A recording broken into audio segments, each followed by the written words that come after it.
নমস্কার বন্ধুরা, Sunday chicken stew with sweet corn and vegetables. হ্যাঁ বন্ধুরা, ভীষণ হেলদিভাবে রান্না করেছিলাম। দেখুন ফ্রাইং প্যানে যে তেলটা নিচ্ছি এটাও অলিভ অয়েল।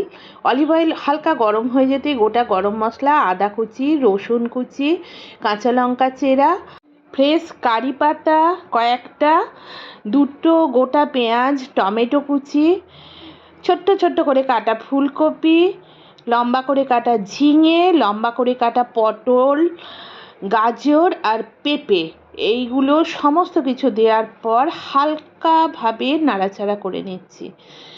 এরপর প্রয়োজন মতো লবণ আর গোলমরিচ দিয়ে কিছুক্ষণ কুক হচ্ছে, তারপর চিকেনের পিসগুলো 1 বাই 1 দেবো।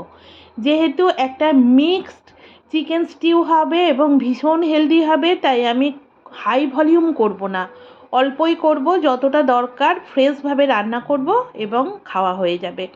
সেই হিসাবে চিকেন দিলাম এবং জল দিয়ে টকবক করে সেদ্ধ করিয়ে নিলাম। আমাদের যেহেতু কর্নফ্লাওয়ার চলে না, সেই জন্য অল্প একটু ছাতু গোলার জল ওর সঙ্গে মিশিয়ে দিলাম। এরপর একটা বোলের মধ্যে আমি সুইট কর্নগুলো ঢাললাম। দেখুন বন্ধুরা, সুইট কর্নগুলো দেখতে কত ভালো লাগছে।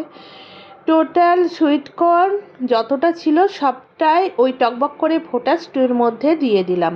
রান্নাটার প্রত্যেকটা স্টেপ খুব কেয়ারফুলি করতে হবে।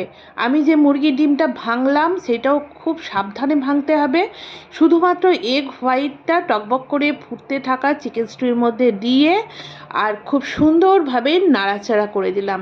হ্যাঁ বন্ধুরা, আমাকে গতকাল আমার এক বন্ধু জিজ্ঞাসা করেছে, সানডেতে ম্যাম চিকেন হচ্ছে তো? হ্যাঁ, চিকেন হচ্ছে আজকে, কিন্তু ভীষণ হেলদিভাবে।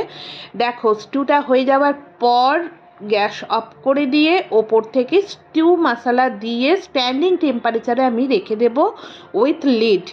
খুব শিগগিরই ডাইনিং টেবিলে দেখা হচ্ছে, ততক্ষণ টাটা।